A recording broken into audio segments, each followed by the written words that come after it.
ఏకవైన మాటలు పరిచయ వాక్యం అందించాను.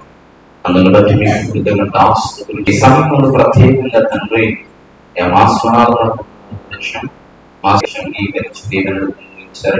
మీ నామానికి మహిమాలు సమయంలో నీవు మాట్లాడారు. మా ముఖ్యమైన సమయం ఈ భూమి అమృతం కలిగాని అలాగే ఏసునామని ఈ దినములు కూడా నీ మాట వినపడబోతున్న కలుగును గాక.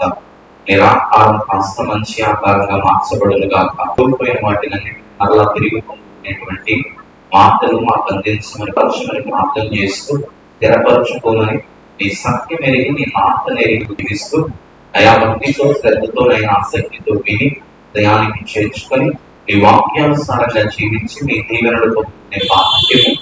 మీ మాట అమూల్యమైనది, మీ మాట అగ్ని వంటిది, మీ మాట జీవం కలిగినది, మీ మాట స్వస్థపరిచేది, మీ మాట బాగు చేసేది, మీ మాట కనికరించేది, మీ మాట బలపరిచేది, మీ మాట హెచ్చరించండి సరిచేసి దిద్దుబాటు చేసే మాట కనుక అటు మాట ద్వారా మీరే మాట్లాడుకొని మహిమ పొందుకోమని సంఘ బిడ్డలందరితో నా ద్వారా నాకు మీరే మాటలు మహిమ పొందుకోమని ప్రార్థన చేసి మీరు ఏదైతే చిత్తగించారో అది మాత్రమే మాట్లాడుకొని బలపరచుకొని కానీ లైవ్ ద్వారా వీక్షిస్తే వారు కూడా దర్శించి వారు కూడా ఈ సంఘంలో పాల్గొని చేసి నీ కృపలో పరిచయమని జీవితాలను మార్చి నడిపించుకోమని యేసయ్యను అడిగిపోతున్నా ప్రార్థన. ఆమె దేవుని నామానికి మహిమ కలుగును గాక. అప్పుడు వచ్చిన సంకేస్తున్నాములో తెలియజేయించున్నా. అది బాగున్నారండి, చక్కగా శాంతం ఎండలు ఉన్నాం. అలాగే జ్ఞాపకం చేసుకోండి దేవుని సన్నిధిలో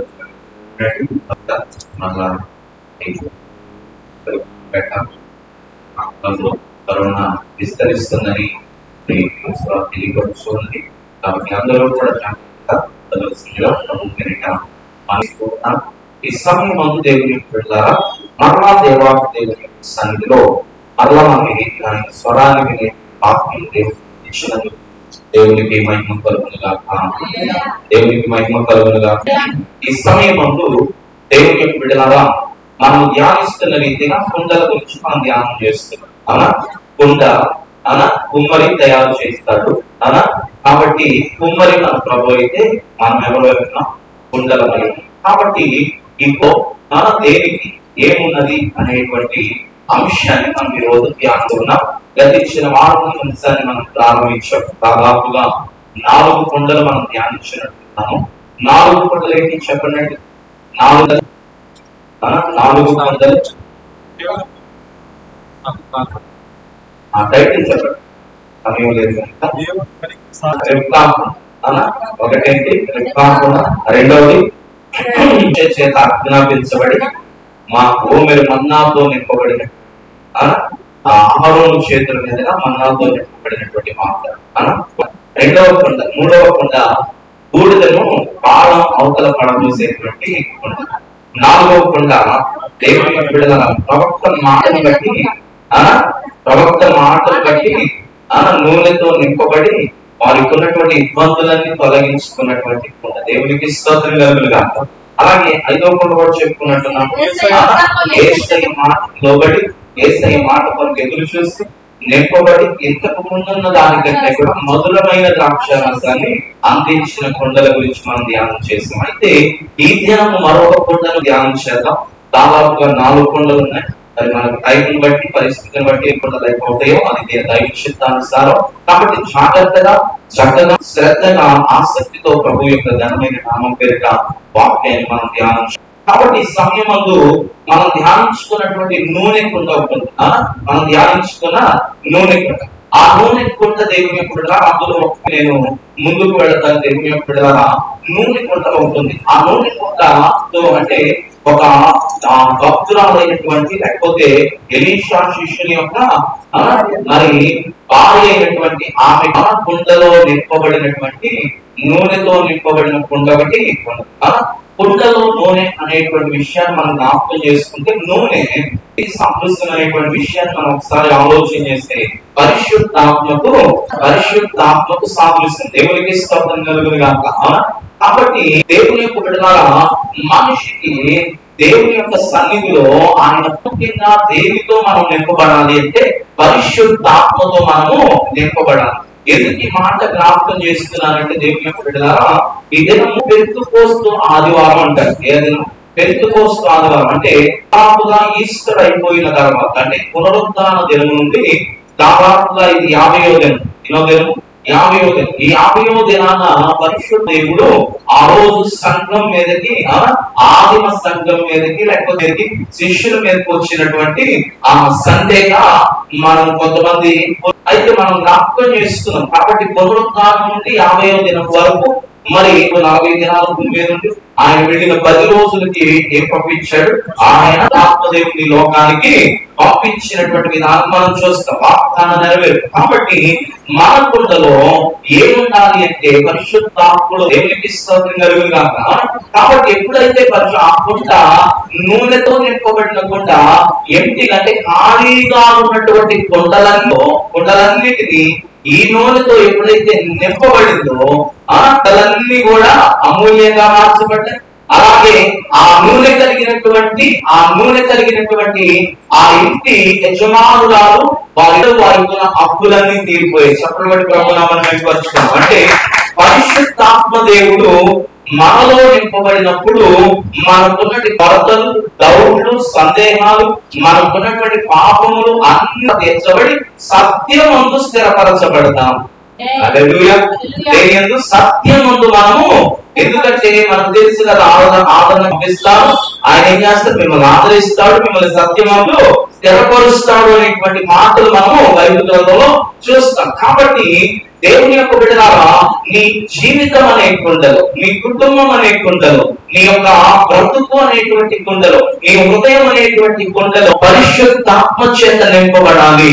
ఎందుకు అంటే పరిశుద్ధాత్మ చేత నింపబడాలి అంటే దేవుని యొక్క బిడ్డలారా, నీవు బలమైన సాక్ష్యంగాను, పరిశుద్ధ జీవితం చేయుటగాను, నీవు దేవుని కొరకు విశ్వాసిగాను, నమ్మకమైన బిడ్డగా నీవు జీవించాలి అంటే నువ్వు దేనితో నింపబడాలి? పరిశుద్ధ ఆత్మతో నింపబడాలి. అలాగే దేవుని యొక్క బిడ్డలారా, ఎవ్వరూ కూడా భావించుకొని ప్రభువు నమ్ముకొని ప్రభు వలలో చేయవేసినంత మాత్రాన ఎవ్వరూ కూడా దేవుని యొక్క బిడ్డలారా సాక్ష్యంగా ఉండలేరు. తమ సొంత శక్తితో ఎవ్వరు కూడా ప్రభు కొరకు సాక్ష్యంగా ఉండలేరు. చాలా మందిని మనం చూస్తా ఉంటాం. దేవుని యొక్క బిడ్డలారా ఎలా ఉంటారంటే, దేవుని యొక్క బిడ్డలారా తమ స్వశక్తితో ఏదో చేయాలని ఆశపడతా ఉంటారు.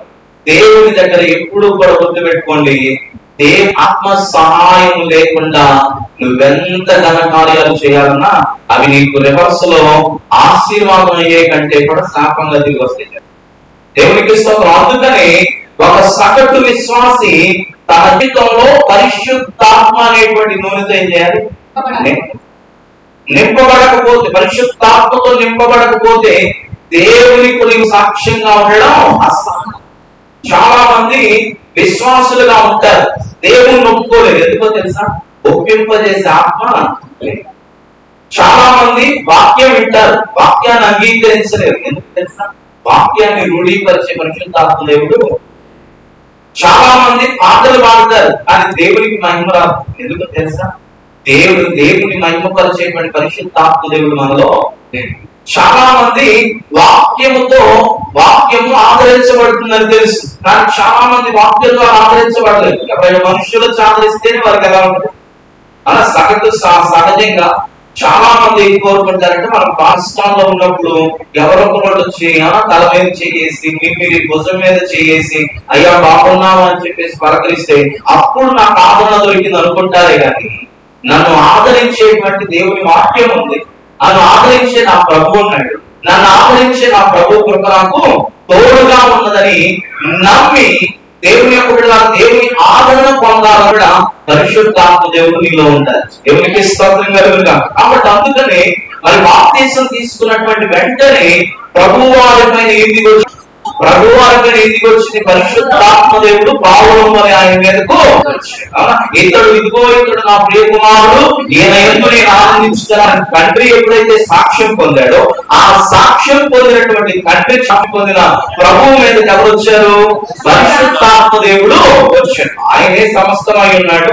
కానీ మనకు మాదిరి, మనకు చూపించక కొరకు అంటే పరిశుద్ధాత్మతో నింపబడాలి అంటే దేవునికి ఇష్టమైన జీవితం ఉండాలి.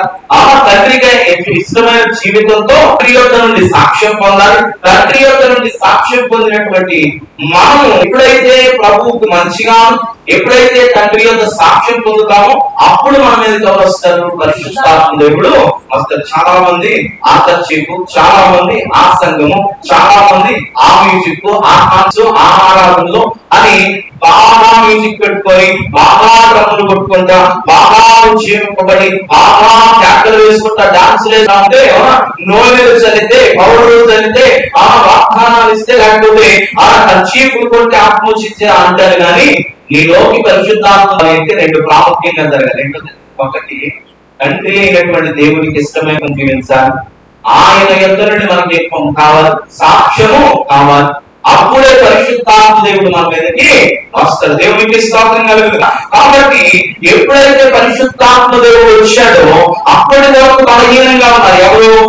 120 మంది శిష్యులు మేడ మీద బలహీనంగా ఉన్నవారు బలపరచబడి, అప్పటి వరకు అయ్యో యేసయ్యను చంపా, మేమెందుకు బతకాలి, మాకు జీవితం ఎందుకు, ఆయన్నే సిలువేశారు, ఆయన వెంబడిస్తే మమ్మల్ని శాస్త్రాన్ని భయంలో బ్రతికినటువంటి వారు ఆత్మదేవుడు దిగిరంగా బలపరచబడి. దేవునికి స్తోత్రం కలుగుతా.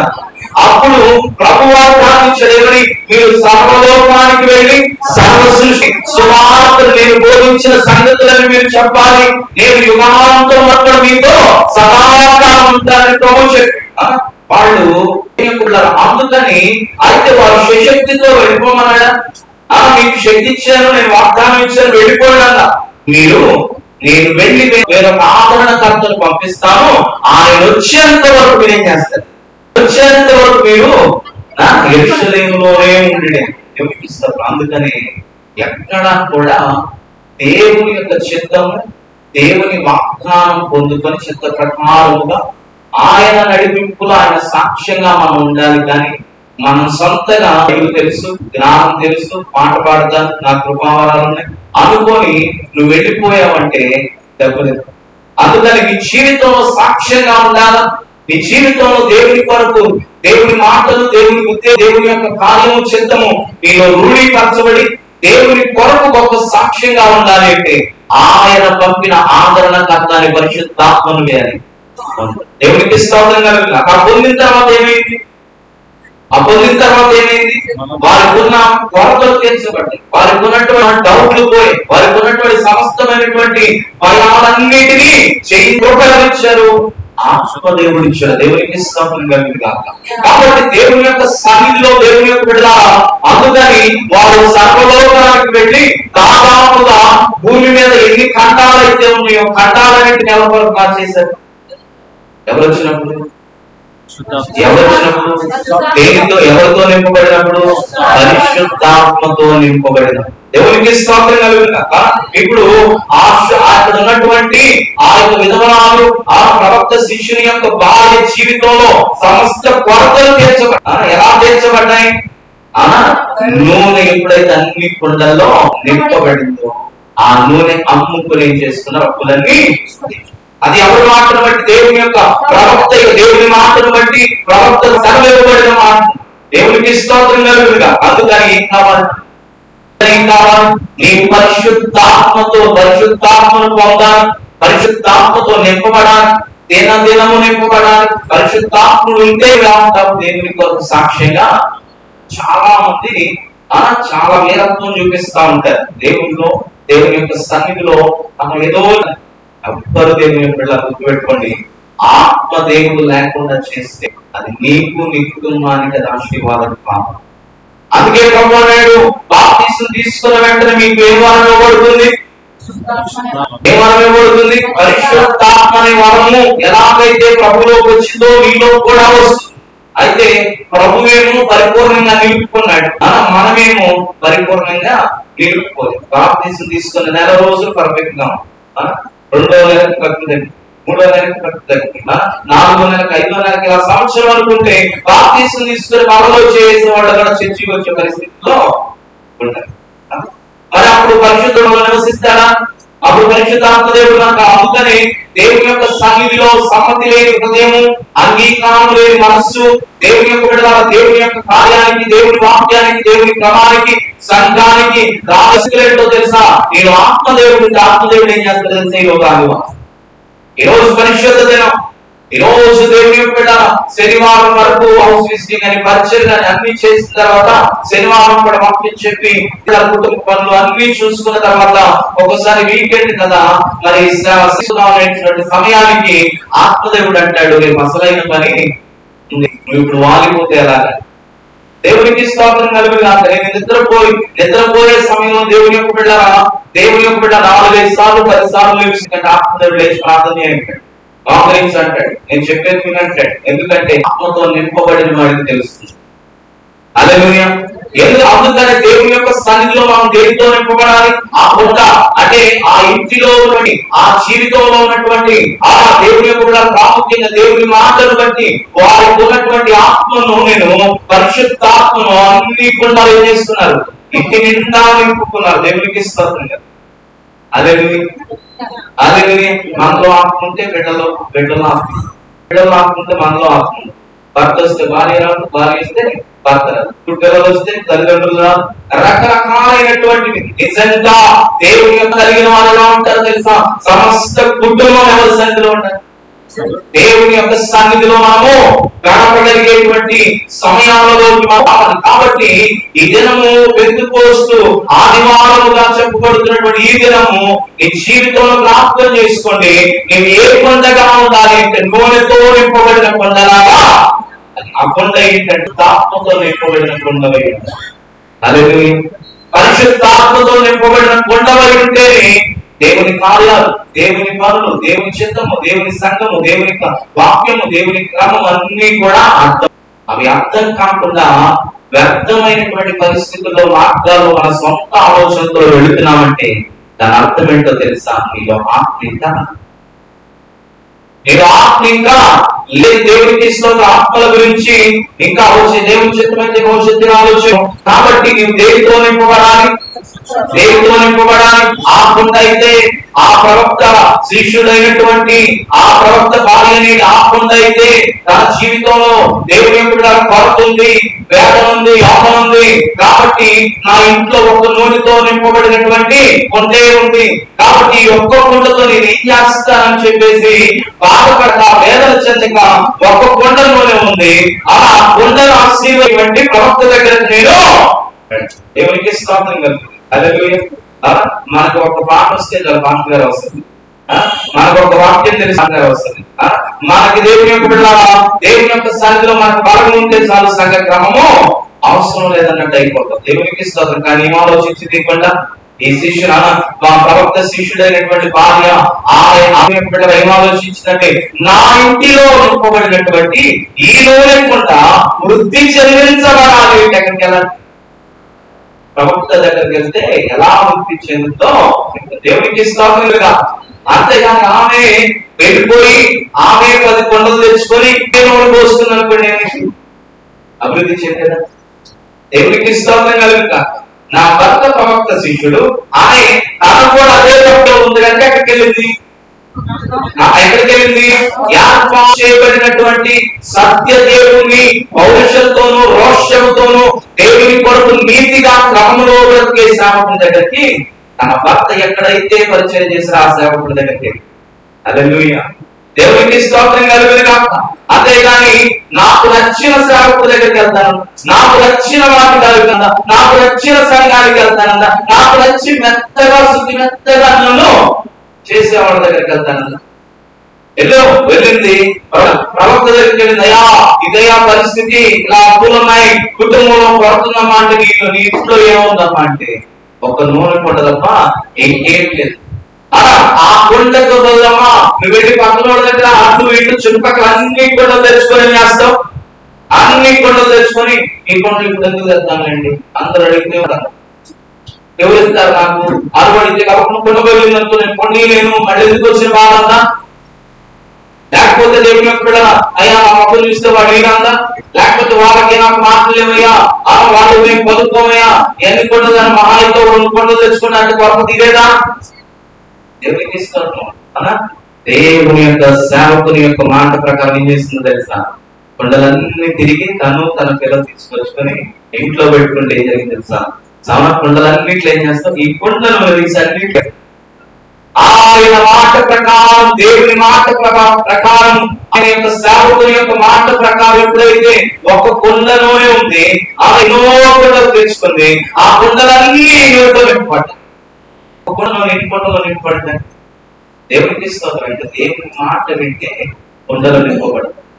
దేవుని మాట వింటే జీవితం అనే కొండ కూడా సమృద్ధితో అందుకే నా గిన్నె నిండి ఏమన్నా నా గిన్నె నిండి పూర్వస్తుంది. అందుకే ఆయన అంటాడు, సంతోషంగా శ్రమలో, వేదనలో, కొండల్లో, లోయల్లో తిరుగుతూ ఆయన రాసుకున్నటువంటి పాట, యెహోవా కాపరి యేసయ్య నా ఊపిరి, నాకు ఏమీ లేదు. అందరూ స్పందన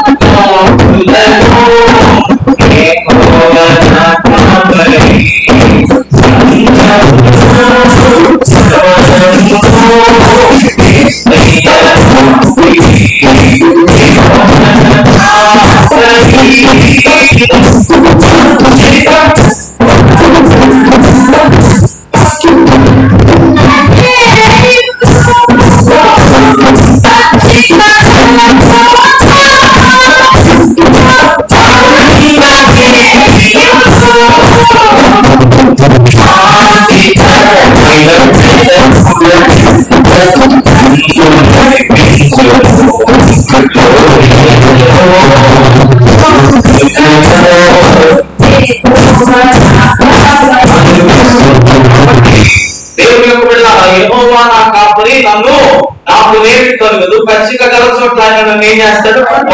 అందుకే నా గిన్నె నిండి.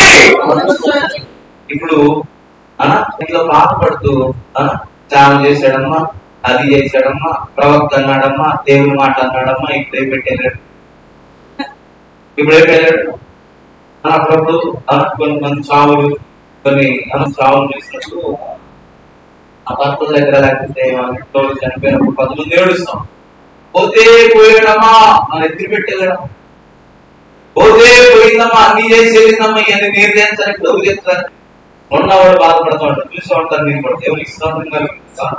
కానీ ప్రవక్త భార్య, ఈ ప్రవక్త యొక్క శిష్యుడి భార్య దేవుని యొక్క పిల్లారా ఎంత మాత్రం ఎలాంటిది కొరత గాని కోరిక గాని చెప్పాలి.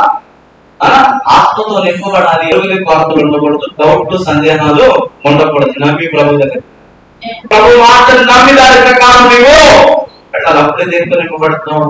ఆత్మ అనేటువంటితో నింపబడతాం. దేవునికి స్తోత్రం కలుగుతుంది. ఎప్పుడైతే నింపబడిందో కుండలన్నీ ఒక కుండ నూనెతో తెచ్చుకున్న కుండలన్నీ నింపబడ్డాయి.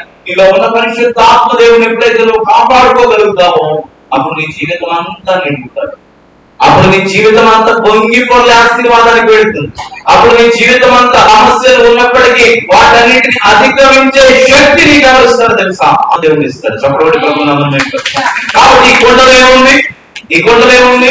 నూనె ఉంది. నూనె దేనికి సాదృశ్యం? పరిశుద్ధాత్మ దేవునికి సాదృశ్యం. కాబట్టి నీకు జీవితం అనే కొండలో, నీ ఉదయం అనే కొండలో, నీ యొక్క కుటుంబం అనే కొండలో, నీ సంఘం అనే కొండలో ఏమున్నారు? ఏమున్నారు? పరిశుద్ధాత్మ దేవుడు ఎలా ఉంటాడయా అంటే ఉంటే ఏం చేస్తావు? అన్నిటినీ అంటే మంచిదో చెడోదో కూడా తెలియజేస్తాడు. ఎవరు? అన్నిటినీ దేవుని యొక్క బిడ్డలారా, దేవుని యొక్క సన్నిధిలో సమస్తాన్ని అంగీకరించేవాడు, సమస్తాన్ని దేవుని యొక్క పనికి గాని, దేవుని యొక్క వాక్యానికి గాని, దేవుని యొక్క క్రమానికి గాని, దేవుని యొక్క సంఘానికి గాని, సమస్త విషయాలలో నీవు దేవుని కొరకు సాక్ష్యంగా ఉండాలి అంటే, అంగీకరించి ఒప్పుకోలుతో ముందుకు సాగాలి అంటే నీలో ఎవరుండాలి? నీ కుండలో ఉందా? నీ కుండలో ఉందా? నూనెతో నింపబడుతున్నావా? రకరకాలైనటువంటి నూనెలతో నింపబడుతున్నావా? ఆలోచిస్తూ వింటున్నటువంటి దేవుని బిడ్డ, దేవుని యొక్క వాక్యం వినబడుతుండగా సన్నిధిలో, అలాగే సంఘముగా ఉంటున్నటువంటి సంఘమా, ఈ లైఫ్ ద్వారా ఉంటున్నటువంటి దేవుని యొక్క బిడ్డలాగా జ్ఞాపకం చేసుకోండి. నీవు ఆత్మ నింపబడ్డావా?